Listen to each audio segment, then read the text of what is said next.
अब हम आपको श्रीमद् भागवत महापुराण के 8वें स्कंद का चौथा अध्याय सुनाएंगे। गज और ग्राह का पूर्व चरित्र तथा उनका उद्धार। श्री सुखदेव जी कहते हैं कि परीक्षित, जिस समय ब्रह्मा, शंकर आदि देवता, ऋषि और गंधर्व श्री हरि भगवान के इस कर्म की प्रशंसा करने लगी तथा उनके ऊपर फूलों की वर्षा करने लगे, स्वर्ग में दुमदुमियाँ बजने लगी, गंधर्व नाचने गाने लगे, ऋषि, चारण और सिद्धगण भगवान पुरुषोत्तम की स्तुति करने लगे। इधर वह ग्रह तुरंत ही परम आश्चर्य में दिव्य शरीर से संपन्न हो गया। ये ग्रह इसके पहले हु नाम का एक श्रेष्ठ गंधर्व था। देवलोक श्राप से उसे ये गति प्राप्त हुई थी। अब भगवान की कृपा से वह मुक्त हो गया। उसने सर्वेश्वर भगवान के चरणों में सिर रख कर के प्रणाम किया। इसके बाद वह भगवान के सुयश का गान करने लगा। वास्तव में अविनाशी भगवान ही सर्वश्रेष्ठ कीर्ति से संपन्न हैं। उन्हीं के गुण और मनोहर लीलाएं गान करने योग्य हैं। भगवान के कृपापूर्ण स्पर्श से उसके सारे पाप ताप नष्ट हो गए।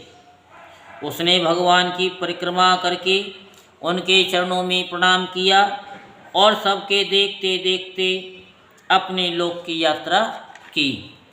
गजेंद्र भी भगवान का स्पर्श होते ही अज्ञान के बंधन से मुक्त हो गया। उसे भगवान का ही रूप प्राप्त हो गया। वह पीतांबरधारी एवं चतुर्भुज बन गया। गजेंद्र पूर्व जन्म में द्रविड़ देश का पांड्यवंशी राजा था। उसका नाम था इंद्रद्युम्न। वह भगवान का एक श्रेष्ठ उपासक एवं अत्यंत यशस्वी था।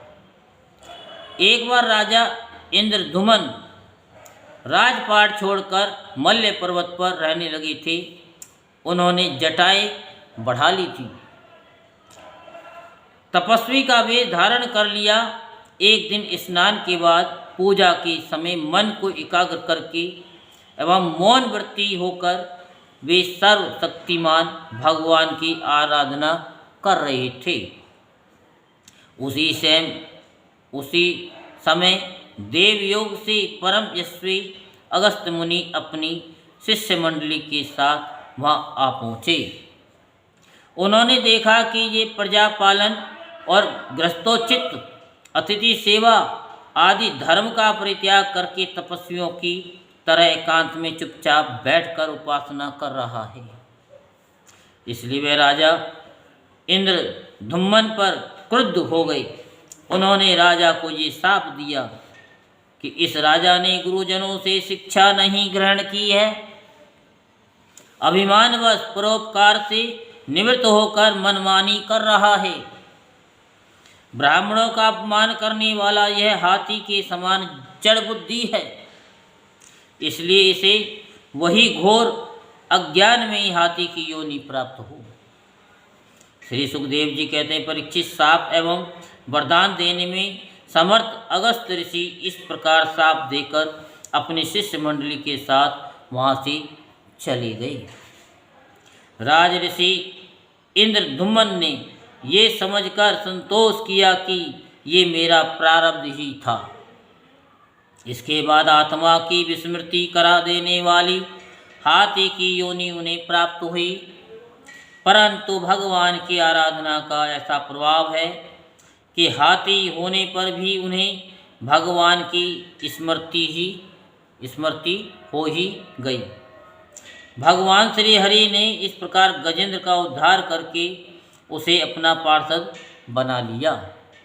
गंधर्व सिद्ध देवता उनकी इस लीला का गान करने लगे और वे पार्षद रूप गजेंद्र को साथ ले गरुड़ पर सवार होकर अपने अलौकिक धाम को चले गए। कुलवंश शिरोमणि परीक्षित, मैंने भगवान श्री कृष्ण की महिमा तथा गजेंद्र की उद्धार की कथाएं तुम्हें सुना दी।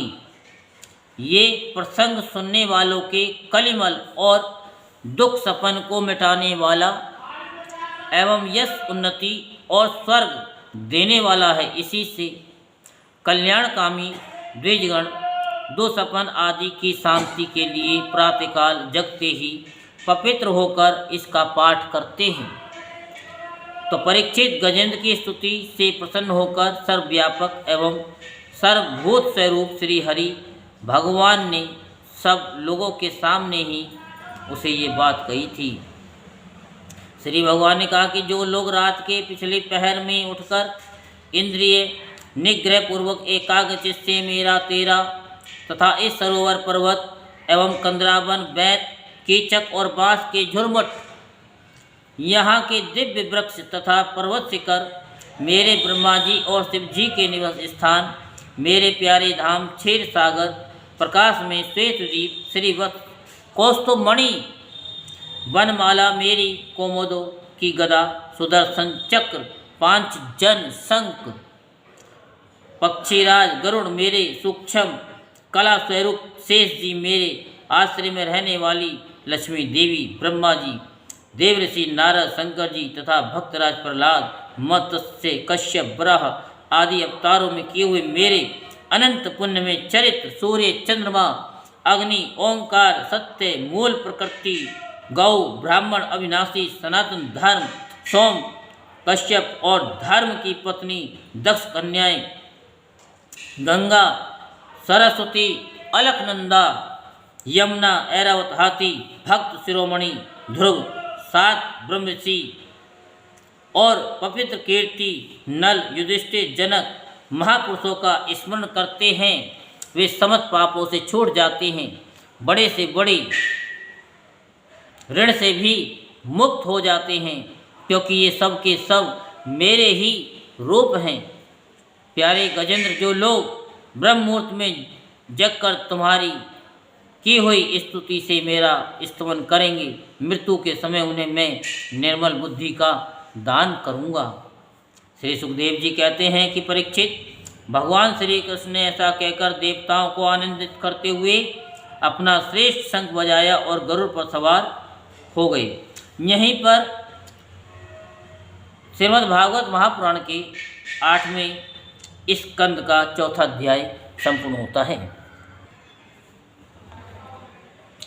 जहाँ ले चलोगे वहीं मैं चलूँगा, जहाँ ले चलोगे वहीं मैं चलूँगा, जहाँ नाथ रख लोगे वहीं मैं रहूँगा, जहाँ नाथ रख लोगे वहीं मैं रहूँगा, जहाँ ले चलोगे वहीं मैं चलूँगा, जहाँ ले चलोगे वहीं मैं चलूँगा। ये जीवन समर्पित चरण में तुम्हारे, ये जीवन समर्पित चरण में तुम्हारे, तुम ही मेरे सर्वस्व, तुम ही प्राण प्यारे, तुम ही मेरे सर्वस्व, तुम ही प्राण प्यारे, जहाँ ले चलोगे वहीं मैं चलूँगा, जहाँ नाथ रख लोगे वहीं मैं रहूँगा, जहाँ ले चलोगे वहीं मैं रहूँगा, जहाँ ले चलोगे वहीं मैं चलूँगा। कहना होगा जो भी तुमसे कहूँगा, कहना होगा जो भी तुमसे कहूँगा, जहाँ नाथ रखोगे वहीं मैं रहूँगा, जहाँ ले चलोगे वहीं मैं चलूँगा, जहाँ ले चलोगे वहीं मैं चलूँगा।